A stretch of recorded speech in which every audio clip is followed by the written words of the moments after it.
Bom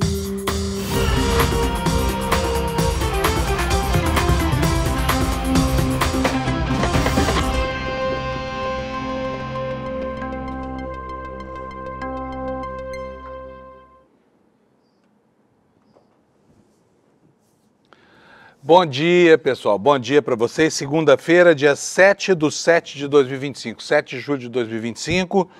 É uma segunda-feira que começou fria aqui em São Paulo, com 9 graus de temperatura, mas agora o frio começa a se distanciar um pouco do território nacional, dando uma folga para a gente nesse inverno, porque afinal de contas foram muitos e muitos dias de frio, né? Para quem pensava que o mundo ia acabar no ano passado com aquele calorão todo, felizmente esse vaticínio milenarista acabou não acontecendo, né? Quero dar bom dia para vocês, dizer que a semana começa com um gostinho de semana vazia, temperado por quê? Por duas coisas. Primeiro, o judiciário está em recesso, né? Formalmente em recesso. Segundo, o Congresso Nacional está em recesso branco. E algumas coisas ainda vão ser votadas, mas infelizmente não temos notícias boas aqui. Amanhã, por exemplo, o Senado pode liberar a jogatina no Brasil, sabe? Liberar os cassinos, liberar, enfim, toda forma de exploração aí da boa-fé alheia, né? Vai virar o país da jogatina e do estelionato, é o que está aparecendo ao Brasil. E lá fora, o destaque são as cheias enfrentadas pela população do Texas, dos Estados Unidos. E aqui vai uma curiosidade mórbida, porque mais de 50 pessoas já se perderam nessas enchentes, né, que assolaram o Estado americano durante o fim de semana, que é, por um acaso, Estado governado por um completo negacionista do clima. O governador de lá, que se chama Greg Abbott, ele é uma pessoa que nunca poupou esforços para combater as políticas de mitigação do aquecimento global. Ele não nega o aquecimento, mas acha que a atividade humana na Terra não tem nada a ver com isso. E o Texas, que é um estado produtor de petróleo, recebeu incentivos desse governador para continuar furando. E é preciso dizer também que não é a primeira vez que uma tragédia ambiental se abate sobre o Texas, né? Nós tivemos aí, em 2021, uma nevasca muito brava, muito fora dos padrões históricos lá, e depois, em 2024, uma seca impiedosa, inclemente, no estado que já é naturalmente seco por causa da sua posição no mapa do mundo. Então, está assim lá nos Estados Unidos, as pessoas chocadas ainda, né? Nós vamos ver daqui a pouquinho uma imagem que mostra um rio grande, não sei o nome do rio, mas enfim, num dos condados do Texas, e esse rio em 10 minutos ele transborda e sobe, sabe? E, enfim, muitas crianças desaparecidas, tem 6 crianças de um acampamento que ninguém sabe qual foi o destino delas, provavelmente tenha sido o pior de todos, né? Ainda no plano internacional, nós temos a reunião dos BRICS e aqui um comunicado dos BRICS pedindo paz, né, o cessar-fogo imediato das ações de hostilidade de Israel contra o povo da Palestina. E, ao mesmo tempo, lá nos Estados Unidos, Trump anunciando que vai impor sanções para quem aderir a essa pretensa nova moeda com as quais os BRICS pretendem ancorar contratos de comércio internacional no futuro. Essa moeda não existe ainda, né? Foi só falar nela e o Trump já ficou arrepiado lá, ameaçando retaliar, essa coisa toda. Não quer de jeito nenhum. O que será que os BRICS vão fazer? Vão ficar quietinhos? Vão fazer como o mundo fez com relação à guerra tarifária, ficar em silêncio, não reagir nem nada, esperando passar a fúria desse sujeito tão mercurial que é o presidente atual dos Estados Unidos? Não sabemos, né? Pessoal, outra notícia triste para vocês. O Alex hoje não está aqui, sabe? O Alex não está aqui. Por que o Alex não está aqui? Nós estamos fazendo uma investigação interna aqui no ICL, mas tudo leva a crer que foi por causa do jogo do Palmeiras com o Chelsea, tá? Que aconteceu na semana passada. Vocês sabem, né? O Palmeiras estava aí na expectativa de conquistar esse Mundial, porque para acabar com essa polêmica aí, que os palmeirenses não gostam nem... E aí eu sinto muito, tá? Se você é palmeirense, mas é controversa a questão do título de 1951, até porque não havia ainda a FIFA, né? Não havia um Mundial formal como é hoje, assim, que os palmeirenses adotam como sendo o primeiro título da categoria, né? O primeiro campeão mundial teria sido, mas todo mundo que não é palmeirense acha que isso é conversa fiada. E a oportunidade de colocar fim a essa polêmica toda teria sido, né, o primeiro passo para ela vencer o Chelsea, não aconteceu, o Palmeiras perdeu por 2-1, e aí vai continuar. Você que é palmeirense, meu amigo, eu sinto muito, mas você vai continuar sendo zoado aí o tempo inteiro, que é o que acontece quando vem a discussão, essa história do... E é engraçado, sabe? porque essa eliminação do Palmeiras acabou com uma polêmica aí. O pessoal já estava dizendo que ia ter uma cachaça 25 no Brasil, como se a 51, que é aquela pinga vagabunda, fosse uma referência ao ano em que o Palmeiras teve lá aquilo que os palmeirenses chamam de seu primeiro campeonato. Mas, enfim, tudo isso para dizer que nós não teremos nos próximos 30 dias as notícias aqui sobre o futebol, porque eu não entendo nada do assunto e o nosso especialista, que é o Alex, está deprimido, coitado, e hoje é o primeiro dia das férias dele. E eu vou contar mais para vocês, parece uma conspiração, não é, tá? É uma brincadeira aqui. Mas a pessoa que faz o nosso áudio aqui chama Amaral. Amaral também não veio trabalhar hoje. Por quê? Férias. Parece que ambos intuíram o que ia acontecer nesse campeonato aí, né? E assim se pouparam de ter que enfrentar esse clima hostil da redação, que é majoritariamente composta por corintianos, tá bom? Então não vamos ter futebol. Vamos entrar direto aqui nos assuntos em destaque e começando, como sempre faço, pela meteorologia, né? Hoje quem está conosco aqui é o Sato, diretor de TV, vai ficar conosco aqui durante um mês. Mas o Sato é tímido, ele até me chama de senhor e ele não quer aparecer na câmera, não tem problema. A gente vai aguardar a chegada do Alex aqui com aquela alegria toda dele, né? E vamos poder saber daqui a 30 dias se ele se curou da depressão por causa do jogo do fim de semana, tá bom? Vamos lá para a meteorologia, gente. São 7 horas e 6 minutos. Olha, o mapa do Brasil hoje tá bonito, viu? Nós temos poucos alertas meteorológicos. Vou pedir para o Sato colocar para mim a tela no... Não está chegando. O que você está recebendo aí, Sato? O Sato está me informando que não está chegando a imagem do mapa. Isso é ruim, porque a imagem da minha tela aqui é o roteiro do nosso programa. Vou tentar arrumar aqui rapidamente. Ô, Sato, tá tudo bem aqui comigo, viu? Não está acontecendo nada demais aqui. Você não está conseguindo espelhar minha tela, não? Não? Eu preciso saber disso, porque para prosseguir com o programa aqui, nós temos que resolver essa questão. Vou tirar aqui o meu cabo, então, vou tentar arrumar. Eu peço a vocês só um pouquinho de paciência aqui, porque de vez em quando acontece tudo isso, tá? Eu vou tentar aqui fazer... Bom, já coloquei aqui, parece que agora vai dar. Confirma aí para mim. Isso, é isso mesmo. Tá na tela aí? Com você? A imagem do mapa, não? Não está com você o mapa? Tá, vamos ver aqui. Nós vamos tentar aqui corrigir o problema. Enquanto tem uma pessoa aqui embaixo de mim, que é o Caio, que está aqui embaixo tentando arrumar isso aqui. Bom, enquanto a gente não consegue resolver isso, eu vou dizer para vocês o seguinte: nós vamos começar aqui pela previsão. Eu não preciso nem do mapa da previsão aqui para dizer para vocês, olha, hoje tem um alerta de chuva forte lá no norte, no norte do país, Roraima, Amapá, um bom pedaço do centro e do oeste do Pará, e todo o norte do Amazonas tem um alerta aqui de chuvas intensas, fenômeno normal durante essa época do ano. E lá no Nordeste nós temos 2 alertas de acumulado de chuva, um em Salvador, esse alerta pega inclusive uma parte do litoral de Sergipe, e temos no restante do Brasil nós não temos nenhum alerta nem de frio, nem de geado, nem de nada, que acontece pela primeira vez desde que começou o inverno, né? E o tempo vai ser bom hoje na maior parte do país, a seca se fazendo sentir aí, principalmente no centro-oeste, na região do Cerrado brasileiro, com temperaturas que ainda são baixas no sul, mas que vão aumentar a partir do dia de hoje. Vou dizer aqui para vocês quais vão ser as temperaturas, vocês continuam sem a minha imagem, daqui a pouco está consertado isso aqui, tá? A máxima em Porto Alegre vai ser de 19, a madrugada foi fria, tivemos 8 graus, né? Em Florianópolis já foi um pouco melhor, de 11 a 20 graus de temperatura. Em Curitiba, capital mais fria do Brasil, tivemos 5 graus durante a madrugada, teremos 17 na máxima, e aqui em São Paulo a temperatura mínima foi de 9 graus, portanto o dia começou bem frio, e a temperatura chegando até 20 graus ao longo do dia, quer dizer, vai dar até para tirar aquela blusa, né, que a gente ficou com ela o tempo inteiro. E lá no Rio de Janeiro, mínima de 15 graus, que para os cariocas é frio, mas a máxima já vai ser de 25 graus, portanto teremos lá um dia fresquinho e agradável. Em Belo Horizonte nós vamos ter 22 graus Celsius de máxima, com 10 graus de mínima. Em Campo Grande, que foi bem castigada pelo frio, agora nesse começo de inverno, nós tivemos 13 graus de mínima e a temperatura vai chegar a 30 graus Celsius.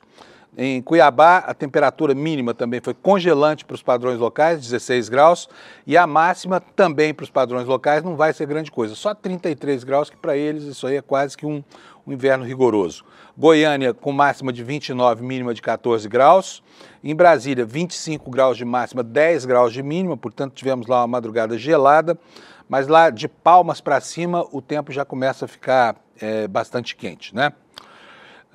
Então é assim. Não temos grandes alertas, não temos frentes frias passando, nos ameaçando. A semana deve ser uma semana de tempo um pouco mais quente, né, do que nós tivemos. E eu quero perguntar para o Sato se já chegou a nossa imagem lá. Ainda não, né? Ainda não. Beleza. Nossa equipe está providenciando aqui para que a gente possa ilustrar para vocês, né, o noticiário, tá bom? Gente, vou começar aqui falando para vocês dos noticiários que estão em destaque no site do ICL Notícias. O ICL Notícias é iclnoticias.com.br. Você tem aí todo o noticiário atualizado sobre o que está acontecendo no Brasil e no mundo, né? Aliás, deixa eu dar uma ideia aqui para o Sato. Se vocês mandarem um convite do VMix, eu consigo dividir a tela com vocês por lá, se quiserem tentar, tá bom? Bom, vamos aos destaques aqui do site do ICL. Enquanto a nossa equipe tenta resolver aqui o problema, eu vou lendo aqui para vocês os destaques. No site do ICL, nós temos aqui as informações sobre a reunião do BRICS, né, neste domingo 6 e nesta segunda-feira 7, que começa já com um comunicado de cessar-fogo incondicional em Gaza e retirada completa das tropas israelenses. Enquanto isso, hoje, nós teremos lá nos Estados Unidos uma reunião entre os dois grandes responsáveis por essa situação, que são quem? Netanyahu, né, o líder fascista de Israel, e o Trump, que é o principal incentivador dessa campanha de violência, né? E também o homem, que não nos esqueçamos, é um homem que manda mais em Israel do que o primeiro-ministro, porque na semana passada mandou os aviões de combate saírem do Irã e eles saíram na mesma hora, né? O que mostra o nível de atrelamento que existe, porque o Estado de Israel parece ser um posto avançado dos Estados Unidos lá no Oriente Médio, não é isso? E olha, o Lucas Rocha, aqui no site do ICL, está nos contando o seguinte, olha, em uma declaração divulgada nesse domingo, durante a cúpula dos líderes do BRICS, a reunião que começou neste domingo, né, realizada no Rio de Janeiro, os 11 países membros do grupo cobraram um cessar-fogo imediato na faixa de Gaza e a retirada completa das forças israelenses do território da Palestina. O documento ainda manifesta preocupação com o aumento de gastos militares no mundo. Para especialistas ouvidos aqui pelo ICL Notícias, a declaração reforça o papel dos BRICS na defesa dos países do sul global. O que diz o documento? Reiteramos a nossa profunda preocupação com a situação no território palestino ocupado diante da retomada de ataques contínuos de Israel contra Gaza e da obstrução à entrada de ajuda humanitária no território. Clamamos pelo respeito ao direito internacional, em particular ao direito internacional humanitário e ao direito internacional dos direitos humanos, e condenamos todas as violações do direito internacional humanitário, inclusive o uso da fome como método de guerra, diz um trecho da declaração. E aqui eu quero só fazer um parênteses para lembrar para vocês que nós temos denúncias internas das autoridades do Hamas, que nós temos o Sato está me mandando aqui um convite aqui. Você mandou por onde? Mandou pelo nosso grupo, Sato? Tá bom. Então vou tentar abrir aqui para a gente poder tentar corrigir o problema dessa falta das ilustrações aí para vocês, né? Vou botar aqui, Fábio Panunzio, que sou eu, e nós já vamos ter essas imagens aqui. Vamos ver se vai funcionar. Aqui é o meu estratagema. Esse aqui é o Caio, é o nosso responsável técnico aqui, que está tentando resolver o problema para vocês, tá? Nós já vamos dividir aqui a tela para que você possa ter aí. Abre o link de novo para nós. Para que você possa ter aqui as imagens sobre o que a gente está falando, porque senão não tem graça, fica parecendo programa de rádio, não é verdade? Então vamos aqui ver aqui se o Caio vai conseguir resolver o nosso problema aqui de uma vez por todas. Só um pouquinho só da sua paciência, tá? Eu estava falando com vocês aqui sobre isso. Aí, tela cheia, Caio. Desculpa que não estou te enrolando, nós estamos realmente com um problema sério aqui na nossa técnica, mas eu acho que o Caio conseguiu resolver. Conseguiu? Temos a tela aí? Dá para mostrar? Sato? Chegou? Beleza, então vamos lá. Vamos lá, então. Vou colocar aqui para vocês a informação sobre a qual eu estou falando, que é aqui a informação.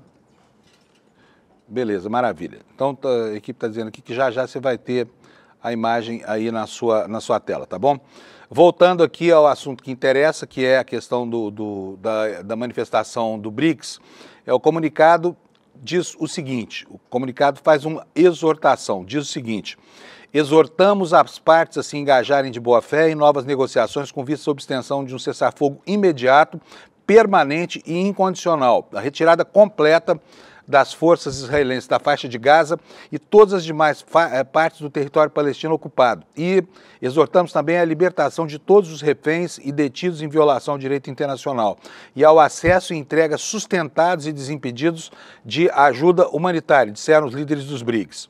Para o cientista político Pedro Costa Júnior, a declaração do BRICS é uma posição importantíssima sobre o principal e mais importante tema da atualidade, que é a faixa de Gaza. Aliás, é um tema que, desde a empreitada de Israel contra o Irã, ficou obscurecido, né, pela violência daquelas ações e pelo risco que isso representava da eclosão de uma guerra global envolvendo aí outros agentes, que felizmente não aconteceu, né?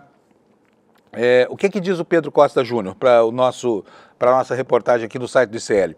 O fato de maior importância no mundo hoje é a questão palestina, é a guerra colonial em Gaza e o massacre na Cisjordânia. Uma declaração agora sobre a questão palestina pelos BRICS é fundamental e importantíssima, porque o Sul Global, representado pelos BRICS, está erguendo uma bandeira dizendo que, ainda que o Norte Global seja cúmplice desse genocídio palestino, o Sul Global está contra o genocídio, que é o primeiro transmitido ao vivo pela televisão, 24 horas por dia, disse em entrevista ao ICL Notícias. Aqui, finalmente nós temos a imagem aqui da reunião dos BRICS, olha só, essa aqui é a foto oficial, uma foto bonita, né?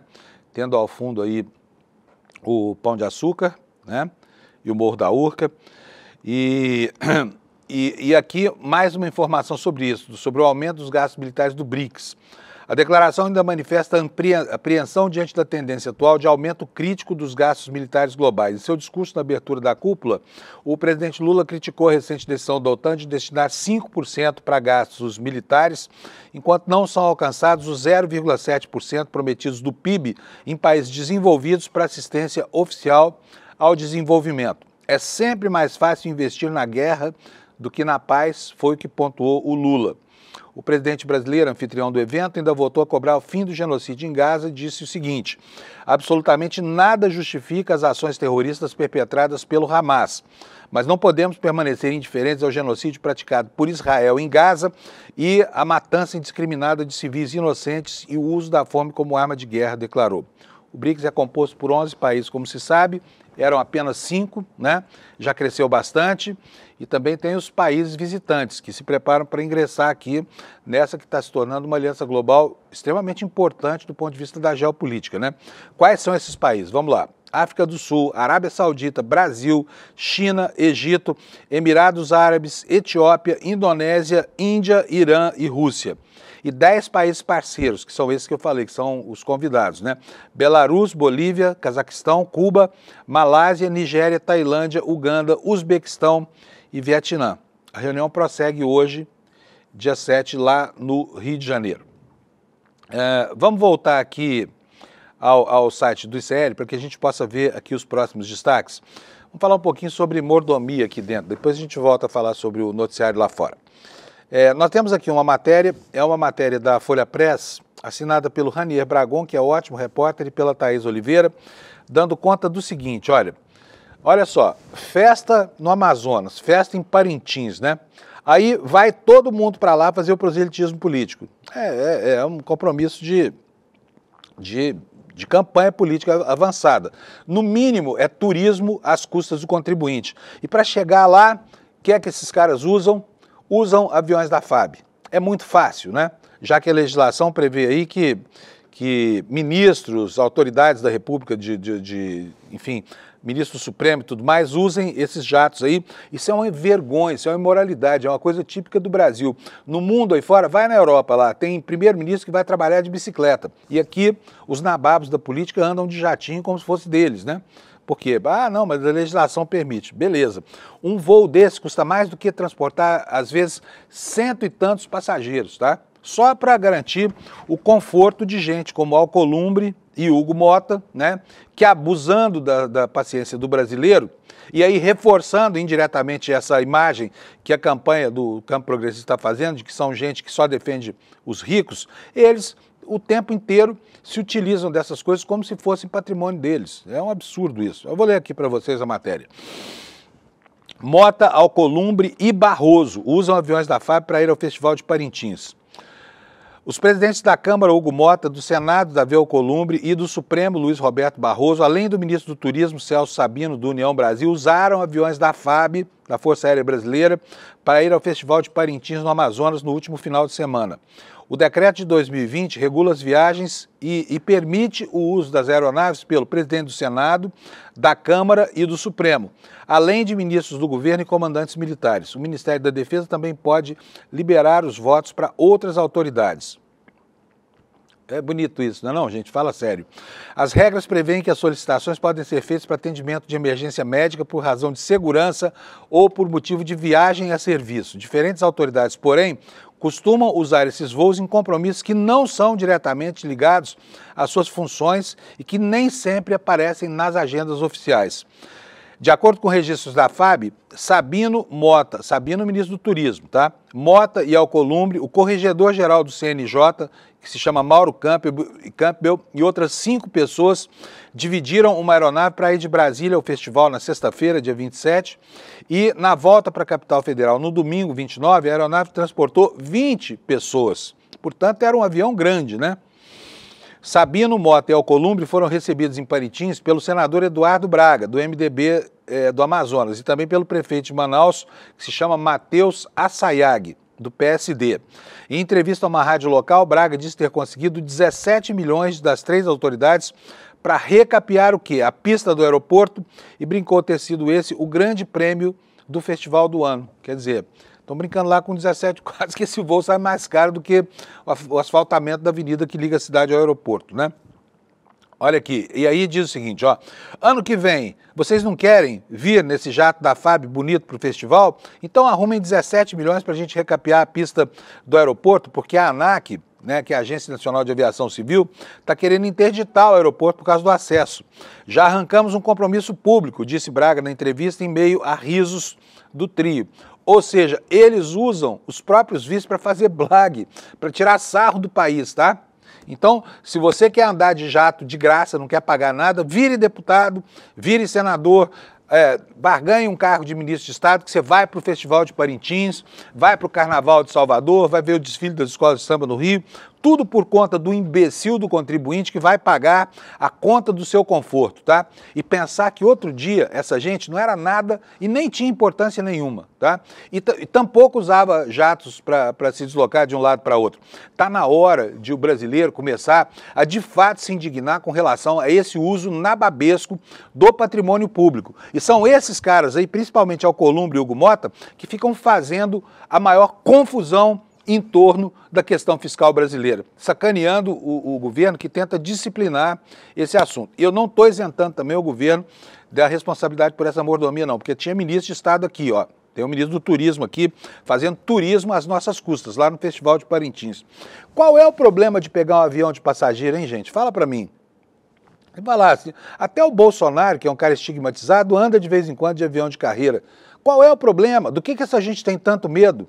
Sabe? Por que os caras se elegem para um cargo desses, ou se colocam, ou são escolhidos para presidir Senado, Câmara, ou coisa parecida, ou ganham um carguinho lá? Gente que a gente nunca nem ouviu falar quem é, sabe? Indicado por partidos que são a porcaria, que estão ali para colocar mesmo bandidos para assaltar o governo brasileiro, e de um dia para outro eles viram esses nababos aí, sabe? Com direito a todo tipo de mordomia para satisfazer, né, o seu ego consumista, só pode ser. sabe? Então tá mais do que na hora de a gente começar a escrachar mesmo esses caras, porque isso é um absurdo. No mundo inteiro, líderes, que são líderes de segunda categoria, como esses aí, andam de avião de carreira, tá? E alguns andam até de bicicleta, tá? Porque não tem medo do povo, não tem medo do desgaste do povo. Falam tanto que, eu adoro o povo, eu gosto do povo. Gosta só na hora de pedir voto, tá? Porque na hora de poupar o povo da conta, não fazem nada, né? Só querem de si para si mesmos, tá? Então fica aqui a minha indignação com relação a essa situação. Pessoal, são 7h25, quero falar com vocês sobre o que está acontecendo lá no Texas, nos Estados Unidos, sabe? O Texas está vivendo uma situação muito parecida com aquela que o Rio Grande do Sul viveu, né? Algum tempo atrás aqui, durante aquelas cheias horrorosas que até hoje deixaram marcas profundas na paisagem, né, e também no coração das pessoas, e agora está acontecendo lá no Texas. E vou dizer para vocês o seguinte, o Texas é um estado muito rico, muito populoso, mas é um estado governado por uma gente muito tosca. O governador lá, que se chama Greg Abbott, é um cara muito, mas muito negacionista mesmo. Ele não nega que o mundo esteja esquentando, até porque no estado dele não dá, né? Os caras tiveram lá em 2021 uma nevasca, a gente se lembra dela, fechou o aeroporto, teve gente que morreu de frio, mas uma nevasca violenta. E aí, 2 anos depois, houve uma seca terrível, já 2024, 3 anos depois. E nem assim a população conseguiu eleger alguém minimamente preocupado com essas coisas, tá? Eu vou mostrar para vocês quem é o tal do Greg Abbott, só que antes de fazer isso, não vou fazer agora, vai, depois eu falo sobre a tragédia. Vamos lá, olha só, tá na minha tela aí, eu quero que o Sato mostre pra gente, tá aí, Sato, a minha projeção? Se tiver, coloca para mim, por favor. É isso, é essa mesmo, pode botar no ar, por favor, essa tela mesmo, tá? Então vou mostrar aqui para vocês a tela que tá aqui comigo. Cadê, Sato? Pode botar. Porque é o seguinte, o governador lá, o tal do Abbott, fica o tempo inteiro falando sobre combatendo o aquecimento global. É um entusiasta dos combustíveis derivados do petróleo, né? E ele lutou bravamente contra o Biden. Por quê? Porque ele queria acabar com essa história de investimento em programas para mitigar as questões do aquecimento global. Não dá para mostrar não, Sato? Tá, aí beleza, é isso aí, essa página mesmo. Bom, tá aí, olha, essa reportagem é do dia 28 de janeiro de 2021. Eu estou colocando isso aqui só para você ver quem é esse sujeito, tá? Tá aí, o governador Greg Abbott diz que lutará contra a agenda energética e climática de Joe Biden. Não que o Joe Biden seja um santo, mas aqui entre democratas e republicanos há diferenças capitais, né? Para dizer o mínimo. Nessa oportunidade, lá em janeiro de 2021, 4 anos e meio atrás, ele assinou uma ordem executiva para orientar todas as agências estaduais a usar todos os poderes e ferramentas legais para contestar qualquer ação federal que ameaçasse o setor energético do Texas. Portanto, a ordem aí era absolutamente em consonância com aquilo que dizia o Trump. Drill, baby, drill, né? Fury, baby, fury. Olha só, agora ele está lá com o pepino de ter que responder por providências com relação a essas inundações horríveis que eu vou mostrar daqui a pouco para vocês, né? E aqui está dizendo o seguinte, ele declarou emergência, mobilizou o serviço lá, mas nem isso o comove em relação à questão do enfrentamento das adversidades do clima. O que diz essa matéria aqui, que é do dia 4 de julho deste ano? O governador Greg Abbott apresentou uma atualização durante uma coletiva de imprensa no Hill County sobre a resposta do Texas às graves inundações que afetam o condado de Kerr e as comunidades vizinhas. Hoje são 10 condados no total, cheios. O governador também emitiu uma declaração de desastre para 15 condados afetados por esse evento climático severo. E disse o seguinte, este é um momento em que nós, como Estado, precisamos de Deus mais do que nunca. A coisa que mais ouço são orações enviadas por aqueles que estão em perigo. Há uma colaboração extraordinária para garantir que atendamos às preocupações de todos o mais rápido possível. Como parte disso, estou assinando uma declaração de desastre para garantir que os condados tenham acesso a todas as ferramentas estratégicas e ao pessoal que o Estado do Texas puder fornecer, o que será ilimitado. Mas aí, pode vir aqui para mim, Sato, por favor? Aí o que acontece? Ele fala aqui em Deus, né? Fala em Deus. É curioso como homens creem enfim, em certas subjetividades incapazes de resolver o problema. Sabe por quê? Porque Deus não vai lá secar Rio do Texas para agradar esse governador negacionista. Se o Estado tivesse engajado, né, nas campanhas de prevenção, tudo bem. Tem até uma história, uma piada, que é uma piada que não tem graça nenhuma. Eu vou contar aqui para vocês. O sujeito estava em cima do telhado da casa numa inundação e o rio subindo. Aí passa um homem de barco e diz para ele assim, olha, vambora, sua casa vai ser inundada. O cara fala, não, Deus vai me ajudar. Aí vem um bote dos bombeiros para tirá-lo de lá do telhado e a água subindo. E ele fala, não, pode deixar que Deus vai me ajudar. E esse bote vai embora. A água chega ao pescoço e vem um helicóptero. E ele fala, não precisa, Deus vai me ajudar. Aí morre afogado. Por quê? Porque não é com Deus, é com os homens. Aí, ao chegar no céu, ele fala o seguinte, pô, Deus, você me deixou aqui sofrendo, sabe, com essa expectativa de que você ia me salvar daquela situação. Deus falou para ele, meu filho, mandei um bote para você, você não quis. Mandei os bombeiros, você não quis. Mandei o helicóptero para você e você não quis. E a culpa é minha? Então é isso, é a situação parecida com o que está acontecendo lá no Texas, tá bom? Vamos ver aqui agora mais informações sobre isso. Quero mostrar para vocês uma foto, essa foto aqui é uma foto que tem também 4 anos de idade. Isso aqui é só para lembrar que eles já sofreram lá com a nevasca, prevendo aí nessa matéria, olha, prevendo que fariam face a calor, né? Inundações, furacões, mas a administração do Abbott não tem nenhum plano para enfrentar futuras ameaças do clima. Tá, isso é de 2021, tá? E agora o Estado está como está nessa situação. E aí começam a aparecer charges como essa, charge antiga, é quando a neve parecia que ia afundar o Abbott e não aconteceu nada. Isso é lá em 2021, tá? Lá em 2021. E aqui a informação de que ainda durante o grande calor de 2024, né, políticos continuavam negando o aquecimento global com temperaturas aí que chegavam a 60, 70 graus Celsius de temperatura, tá? Duro, né? Bom, vou tirar isso daqui agora, eu quero colocar voltar aqui para o noticiário internacional, porque eu quero mostrar para vocês o que está acontecendo lá, tá? Quero mostrar para vocês, olha, está aqui o New York Times, né? Chuvas torrenciais, aqui na capa do jornal americano, se aproximam enquanto buscas por vítimas de enchentes no estado do Texas entram no 4º dia.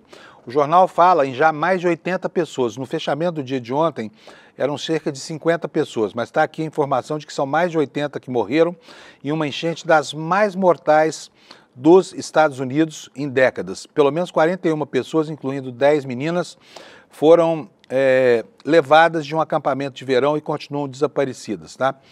Na capa do outro grande jornal americano, do Washington Post, tem um vídeo que é uma coisa impressionante. Por quê? Eu vou colocar aqui para vocês verem isso aqui junto comigo. Pode colocar, Sato, por favor? Olha isso aqui, olha. Essa imagem, a imagem já começou. Repare como o rio, em 10 minutos, transborda, ameaçando as pessoas. Olha, e lá do lado de lá da margem, a gente vê, assim, eles se mandando, indo embora com medo dessa cheia, né? E aí o rio já tinha levado a ponte, enfim. É essa situação aqui, com essa chuvarada toda que está caindo lá, que está provocando calafrios na população, né? É muito rápido. Aí, de novo, o vídeo vai começar. Olha só a velocidade com que acontece essa inundação. Em menos de 10 minutos, o rio tinha extravasado e estava já levando tudo com essa corredeira incrível aí, né? Enfim, é o que está acontecendo lá no Texas, né?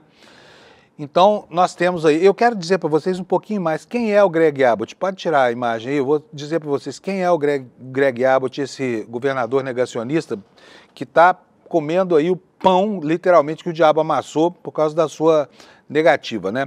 Então, ele reconhece que o clima está mudando, só que não aceita o consenso científico de que isso se deve às ações humanas no planeta.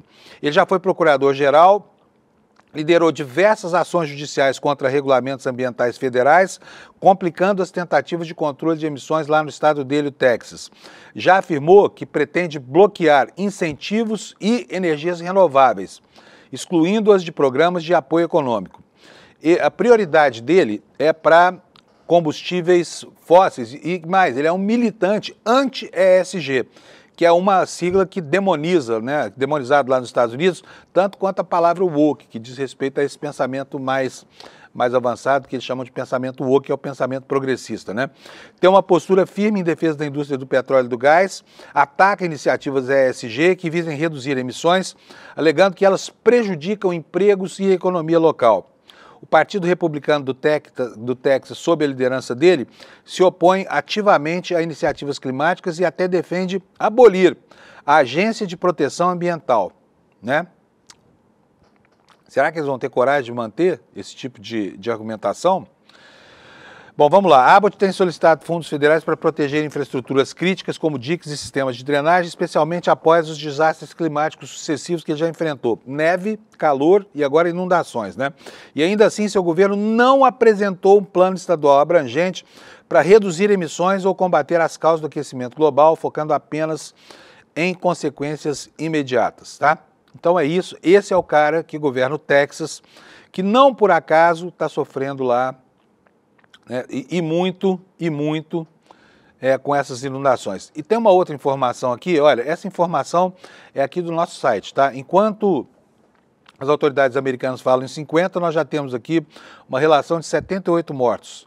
Donald Trump assinou a declaração de catástrofe grave, o que permite a liberação de recursos federais. E aqui nós temos aqui uma imagem, né, de um barco navegando por esses trechos inundados dos rios lá do Texas, que normalmente é um estado quase desértico, né? Equipes de resgate continuaram neste domingo as buscas por dezenas de pessoas desaparecidas.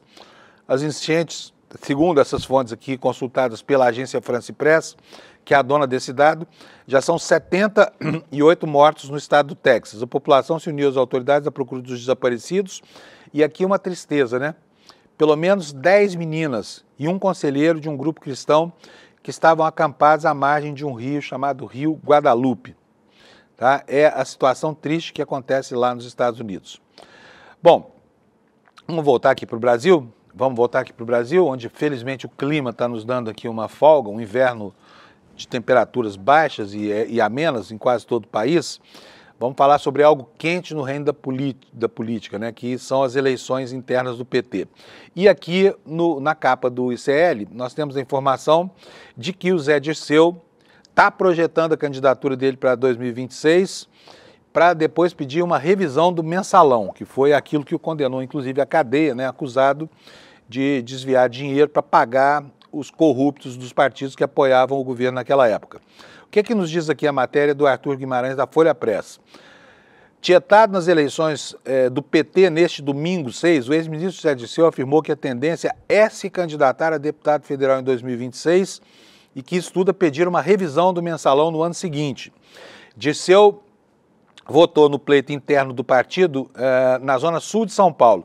Todo o processo de votação ocorreu das 9 às 17 horas nos diretórios municipais da sigla no país, conforme o fuso horário local. O ex-ministro chegou às 10h50 e até ir embora, quase meia hora depois, foi tietado por militantes da legenda, com fotos, conversas de lado e apertos de mão, sendo já apontado como futuro candidato. Mas ele ainda, embora tenha afirmado que a tendência é essa mesmo, ainda não cravou a candidatura. O que ele disse? Vou tomar a decisão até o final do ano, mas a tendência é que eu seja candidato a deputado federal se o PT me der esse direito para fazer justiça, porque fui cassado politicamente, disse ele ao jornal Folha de São Paulo. O plenário da Câmara cassou o mandato de Dirceu por quebra de decoro parlamentar na esteira do escândalo do mensalão, esquema ilegal de financiamento político organizado pelo PT para garantir apoios do Congresso no governo Lula I. O ex-deputado afirmou que estuda pedir uma revisão do caso do mensalão, como já havia adiantado anteriormente, a revista que é o órgão oficial de comunicação da Fundação Perseu Abramo, chama-se Revista Focus. Ele disse, no entanto, que a ideia dessa agenda não está fechada e é para 2027. Portanto, leia-se aqui, quando um político declara com toda essa franqueza que está pensando, está considerando ser candidato, porque já é candidato, tá? E o fato de estar se colocando politicamente já é um indício de que o prenúncio da campanha, ou a pré-campanha já está começando. Então, com certeza teremos aí Zé Dirceu nas próximas eleições aqui por São Paulo. Agora vamos falar do lado anedótico da política brasileira. Anedótico no mau sentido, né? Porque os caras fazem piada com o pobre coitado do contribuinte brasileiro, né? E olha só essa informação na capa do site do ICL. O Amapá, estado do Alcolumbre, ampliou a verba das emendas parlamentares com um número inflado de raio-x. Sabe, olha aí o número. Fizeram um raio-x lá equivalente a 98% da população. Todo mundo no Amapá, salvo 2% provavelmente não estavam lá, deviam estar de férias, passaram por um exame de raio-x no Amapá. Você acha que isso é sério? Fala a verdade. Estado era governado por Valdes Góes, do PDT, no período da explosão de exames registrados. Hoje ele é ministro do Desenvolvimento Regional, tá? O governador da época. Uma auditoria do Ministério da Saúde afirma que o governo do Amapá aumentou o valor total das emendas parlamentares disponíveis para o Estado depois de declarar ter feito radiografias suficientes para examinar 98% da sua população. Segundo o relatório, a gestão estadual registrou 720.471 procedimentos de raio-x de tórax apenas no Hospital de Santana. Santana é a segunda cidade do estado, vizinha lá de Macapá, em 2020. Um salto de 59,34, porque foram 1.212 exames no ano anterior, e 720, não, salto muito maior do que esse. O censo de 2022 diz que há 733.759 habitantes em todo o estado. O Ministério afirma que o governo do Amapá não conseguiu justificar essa explosão de radiografias e cobra a devolução de R$ 6.800.000. Esse valor seria a soma dos procedimentos inflados nos dados do SUS, que é o Sistema Único de Saúde brasileiro. O relatório de auditoria não diz se as informações foram intencionalmente inseridas no sistema para elevar a verba das emendas ou se houve alguma falha no momento de registrar a produção do hospital. Super falha, você acredita nisso? Falha para menor não tem, né? Falha para menor não tem, porque se alguém falar que o Estado está pleiteando menos dinheiro do que o que foi efetivamente gasto, a gritaria começa antes, com a demissão do técnico que está cuidando lá da planilha de Excel. Mas quando é para mais, não, passam-se 5 anos, que é o caso, né? 5 anos, só agora descobrem que 98% da população de um estado teria feito raio-x, isso só para justificar o aumento do valor das emendas parlamentares, né? Ou seja, é a mais rematada picaretagem mesmo, não há como ler isso aqui de outra forma. Bom, vamos lá. Então, o documento afirma que a equipe do Ministério analisou as respostas apresentadas pelo hospital e pela Secretaria de Saúde, além de apurar informações adicionais, e não identificou elementos comprobatórios capazes de justificar o aumento exorbitante do número de procedimentos. O teto da verba que os parlamentares podem indicar para a saúde dos estados e municípios é definido justamente pelo volume de exames, consultas e internações do ano anterior. O Ministério diz que já enviou ao governo do Amapá um guia para o pagamento de R$ 6.800.000. R$ 6.800.000. E aí vamos continuar aqui na editoria dos escândalos, tá? Agora os escândalos na seara do judiciário. Como a gente sabe, o CNJ foi um órgão criado anos atrás para moralizar o judiciário, mas acabou virando mais um cartório das mordomias e dos privilégios, né, do corpo de juízes aqui, e não se cansa de espalhar benesses à custa do chapéu alheio do contribuinte. Temos aqui na Folha de São Paulo hoje esta manchete que o Sato vai mostrar aí. CNJ, que é o fiscal do judiciário, infla o quadro de juízes e paga 3,4 milhões em penduricalhos em apenas 5 meses. O número de magistrados auxiliares no órgão saltou de 7 para 47 em 8 anos. Para que tanta gente num conselho que produz tão pouco, né? Com salários ainda mais turbinados. A matéria da Folha de São Paulo diz o seguinte: o CNJ, o Conselho Nacional de Justiça, o órgão responsável por fiscalizar o judiciário, inflou seu quadro de juízes auxiliares nos últimos anos e pagou R$ 3.400.000 em penduricalhos só nos 5 primeiros meses de 2025, tá? 3,5 milhões em 5 meses, dá 700 mil por mês, só de penduricalhos. E quem são os beneficiários dessa mordomia toda? Os auxiliares são magistrados requisitados de outros tribunais para atuar onde? No próprio CNJ. Os rendimentos pagos pelo conselho a eles se acumulam com os que eles já recebem lá nos órgãos de origem. Vencimentos que às vezes excedem sozinhos o teto de remuneração do funcionalismo público federal, que hoje está em R$ 46.366. Esses 3.400.000 pagos neste ano pelo CNJ beneficiaram, adivinha quantos? 50 juízes, só 50 juízes. Juízes auxiliares, trabalham atualmente ou que tiveram alguma passagem pelo órgão em 2025. Dados extraídos do Sistema de Transparência do Conselho pela Folha de São Paulo.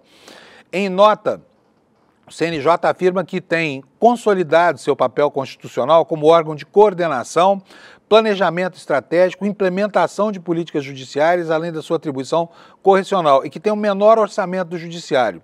O número de juízes auxiliares do órgão era de 7 no início de 2017, chegou, como eu disse, a 47 no primeiro semestre de 2025, segundo documentos do próprio CNJ. Flutuações nesse quantitativo são comuns. Houve novas alterações nos quadros depois do primeiro semestre de 2025. Atualmente existem 43 profissionais no Conselho. No período de 2017 a 2025, o CNJ teve 5 presidentes diferentes: Carmen Lúcia, Dias Toffoli, Luiz Fux, Rosa Weber e agora Luiz Roberto Barroso desde 2023. A presidência do Conselho é sempre exercida pelo presidente do Supremo Tribunal Federal. E aqui você vê aqui do lado, olha, um gráficozinho mostrando aqui a reprodução, né, dessa história do número de juízes auxiliares. Olha, eram lá em 2017 7 apenas, hoje são 43, tendo chegado já ao longo do primeiro semestre de 2025 a 47 juízes, né? E olha só, de tanto mexer no orçamento para tentar achar dinheiro a mais, o judiciário acabou sendo prejudicado por uma decisão do próprio judiciário. Está aqui também na capa da Folha de São Paulo hoje. Decisão do Supremo para driblar o arcabouço surte efeito contrário e acabou reduzindo o limite de gastos. O planejamento recalculou limites e o órgão precisará cortar até R$1,5 bilhão de reais em despesas agora em 2025. Os tribunais afirmam que os valores ainda podem mudar. Portanto, quer dizer, não vão perder essa dinheirama toda, né? A matéria da Idiana Tomazelli nos diz o seguinte: a decisão do Supremo Tribunal Federal de retirar do arcabouço fiscal os gastos do judiciário financiados com receitas próprias surtiu efeito contrário ao esperado e acabou reduzindo o limite que os órgãos têm para suas despesas em 2025. A atualização dos números foi feita pelo Ministério do Planejamento e Orçamento em um relatório publicado no dia 22 de maio. Por enquanto, o prognóstico é que a decisão já tirou um espaço de 87,3 milhões de reais do judiciário. O corte pode ser ainda maior, pode chegar a R$1,5 bilhão de reais, caso as custas judiciais também sejam consideradas receitas próprias e, com isso, os gastos bancados por elas fiquem igualmente excluídos. Esse ponto específico é algo de um novo julgamento que será iniciado no dia 27 que foi iniciado no dia 27 de junho e que ainda está em curso, porque não foi complementado, tá bom? Bom, mais um escândalo aqui para vocês, para começar bem a nossa segunda-feira, com o fígado bem inchado mesmo. Vou mostrar aqui para vocês também na capa do UOL. ONG usou R$1.200.000 para quê? Para pagar eventos fantasmas, né? E a empresa de um morto lá no Rio de Janeiro. Que coisa impressionante aqui. A vida além da morte no Brasil continua premiando picaretas, né? A ONG Contato, suspeita de desviar recursos parlamentares, usou pelo menos R$1.170.000 em recursos do governo do estado do Rio para custear eventos que não têm comprovação de terem sido realizados entre 2023 e 2024. Mais de um terço desse montante, R$436.000, foi pago a uma empresa registrada em nome de uma pessoa morta, tá? Um empresário morto, o fantasma de um empresário. R$436.000. Levantamentos do UOL, baseado na análise de 31 processos de prestação de contas mensais dessa ONG, revela a falta de provas mínimas como registros, fotos, relatórios ou listas de presenças que confirmem a realização dos eventos pagos com dinheiro público, né? E aqui vem a relação do que foi pago. R$436.000 a DHB Empreendimentos Empresariais para a realização de atividades da Semana do Meio Ambiente e cerimônias de encerramento de núcleos. Nenhuma dessas ações aparece nos relatórios da ONG. A DHB, à época, estava registrada em nome de Edson Diniz Ângelo, então com 66 anos, só que morto desde novembro de 2023. de R$ 421 mil a JHD Empreendimentos Empresariais por serviço de apoio operacional em formaturas, que também não foram detalhadas nem comprovadas. A empresa compartilha o telefone, hoje inativo, com a DHB, ou seja, são a mesma coisa, né, essas duas empresas. Tem mais 250 mil a Arte Plural Produções e Eventos para uma formatura em outubro de 2022, que nunca aconteceu. Essa mesma cerimônia só foi realizada um mês depois por uma outra empresa. Essa outra empresa se chama VAC Serviços Especializados, que recebeu um novo pagamento de R$ 368 mil. Tá? E aqui sobre essa curiosa empresa gerida por um morto, a seguinte informação. Foram realizados em junho do ano passado 2 pagamentos para a DHB, quando a empresa estava registrada na junta comercial em nome desse morto, Ângelo. A transferência de propriedade só ocorreu em julho, 7 meses depois da morte dele, com base em documento com data retroativa a setembro de 2023. Quer saber o que foi pago para essa DHB, a empresa do empresário morto? 292 mil para um evento em referência à Semana do Meio Ambiente, 144 mil para uma cerimônia de encerramento de um projeto. A própria Secretaria de Ambiente e Sustentabilidade, que foi responsável pelo repasse da verba, admite que a ONG não apresentou nenhuma prova de que o serviço pago para a DHB tenha sido realizado e alega estar cobrando explicações há quase um ano sem sucesso. Provavelmente não vai haver explicação nenhuma, né? Agora, espanta muito, sabe por quê? Porque a legislação brasileira pede que o serviço seja prestado e comprovado antes do pagamento pelo poder público, né? Curioso saber como é que isso não acontece por aí. No governo federal, inclusive, é terminantemente proibido fazer qualquer pagamento antes que o serviço seja concluído, né? O que provoca dificuldades aqui entre prestadores de serviços que às vezes tem que fazer desembolsos grandes para poder concluir tarefas que só depois serão pagas, né? Mas enfim, são notícias das mesmas práticas de sempre, né? E tudo começa com o quê? Com uma emenda de um deputado, que já vai carimbada para que a prefeitura pague para alguém suspeito que, se der sorte, não será jamais descoberto. E aí a gente passa a entender por que o deputado e o senador não querem vinculação com o fato que originou a emenda. Não querem o nominho deles lá na origem disso aqui, por quê? Porque isso carimba o caminho da corrupção, né? Então aqui a gente começa a entender por que essa volúpia do Congresso pelo anonimato na gestão de dinheiro público, né? A despeito do que diz o artigo 37 da Constituição, que manda dar transparência a isso tudo. Você acha que é pouco?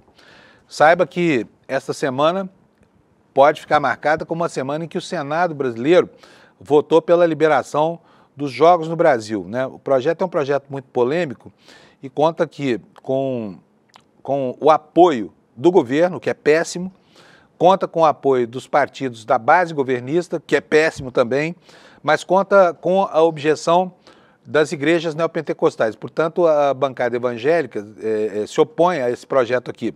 Só que a bancada evangélica sozinha não consegue impedir nada, tá? de aprovação de projeto, nem no Senado, nem na Câmara.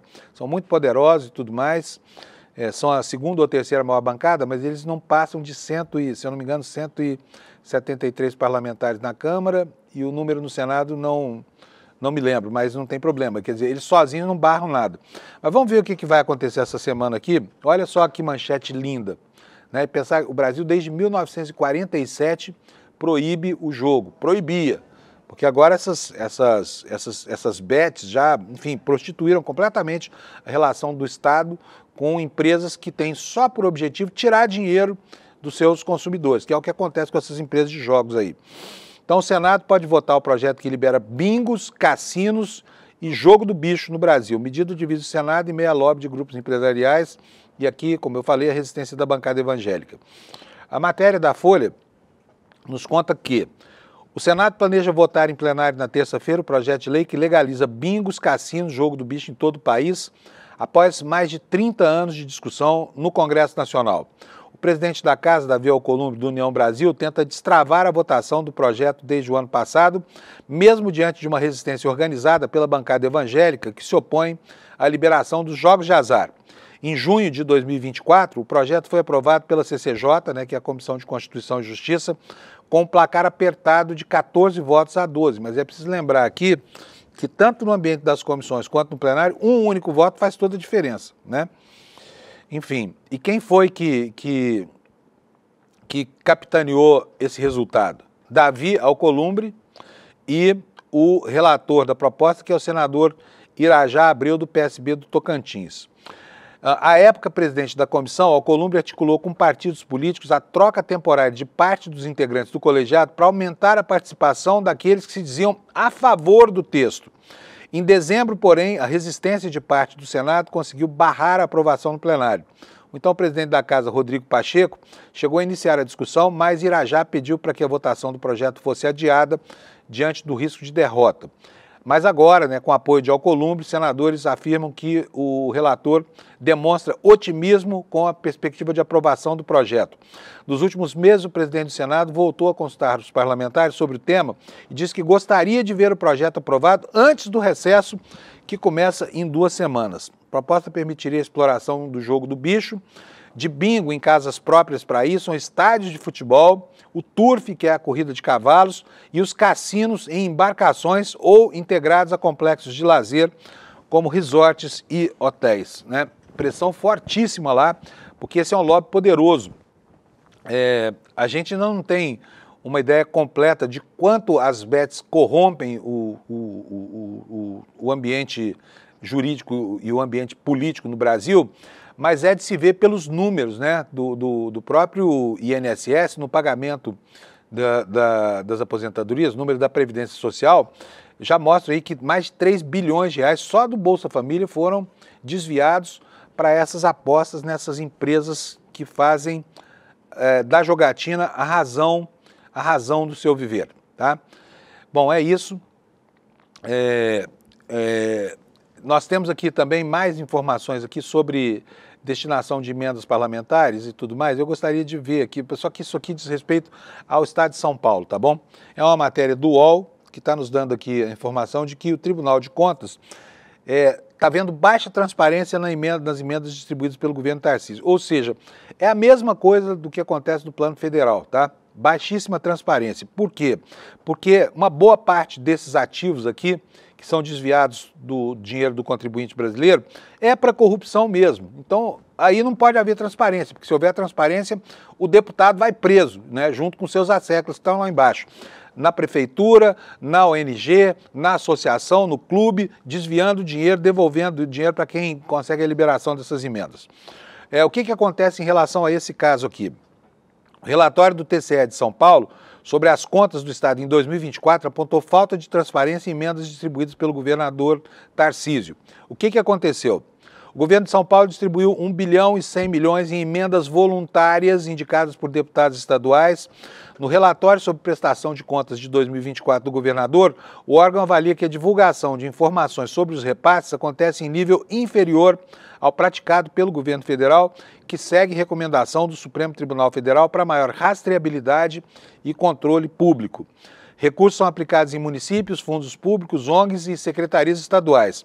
Antes denominadas demandas parlamentares, as hoje oficialmente transferências voluntárias permitem repasse de dinheiro a partir de indicações feitas pelos deputados estaduais que costumam privilegiar as suas bases eleitorais por iniciativa própria do Poder Executivo. O relatório do Tribunal de Contas do Estado apontou a ausência de controle orçamentário e financeiro específico das emendas voluntárias.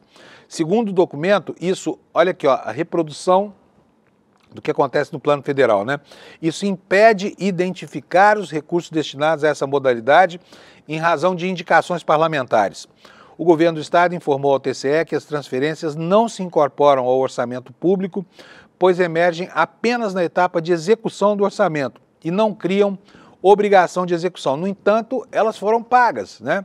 Foram pagas por quê? Porque o Estado tem aqui um poder discricionário. Aqui a relação de clientela com o deputado fica clara, tá? Gente, é isso. Eu quero pedir desculpa para vocês hoje aqui pelos erros iniciais na nossa operação e dizer para vocês que falhas acontecem. A gente conseguiu aqui, né, recuperar a exibição do material na tela para vocês e acabamos tudo bem aqui. E nós vamos agora... Estou recebendo um outro... Fala, Sato, pode falar.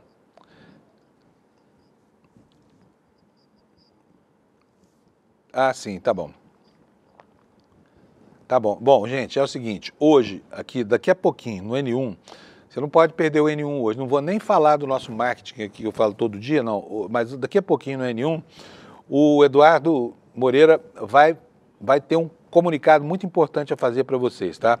Eu fui avisado aqui de que é para falar sobre essa importância, eu sei que é importante mesmo, mas a gente só vai descobrir o que se passa hoje lá no N1 daqui a pouco. Então você que é da nossa comunidade, você que gosta do nosso jornalismo, fique aí, porque daqui a pouquinho o Eduardo Moreira vai vir com algo muito importante para a nossa organização aqui no ICL, tá bom? Olha, um abraço para você, bom dia, são 8 horas da manhã, obrigado pela audiência, boa semana, amanhã a gente volta sem nenhum problema técnico para animar a sua manhã, tá bom? Tchau, obrigado para você, obrigado pela sua audiência. Don't waste my time. Na loja Sou ICL você encontra camisetas, canecas, mochilas e bonés que carregam ideias.